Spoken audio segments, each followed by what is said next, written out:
এখনো জানেন আমার বাচ্চাটা যখন আমি বের হই বাসা থেকে বারবারও জিজ্ঞেস করে, মা তুমি বাইরে যাচ্ছ কেন, তুমি আমার বাবাকে নিয়ে আসতেছো না, বাবাকে ফোন দাও।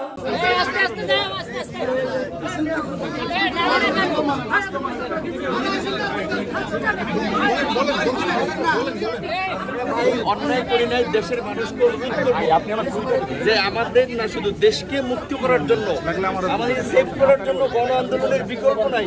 ও তো কোনো চোর ডাকাত নয়, ও তো কোনো খুনি নয়, ও তো কোনো জঙ্গি নয়, ও তো একজন ডাকসুর সাবেক ভিপি, ছাত্রদের হয়ে কথা বলছে। আর এতটুকু তো অধিকার আমাদের সংবিধান আমাদেরকে দিয়েছে। 400-500 মানুষ হত্যা করেও যদি এই সরকার টিকে যায়,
কথা বলে অসুস্থ হয়ে যাবে,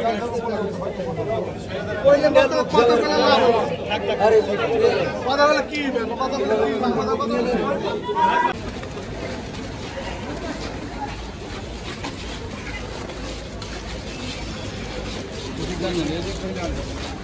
মানুষ চাপেন, মানুষ চাপেন।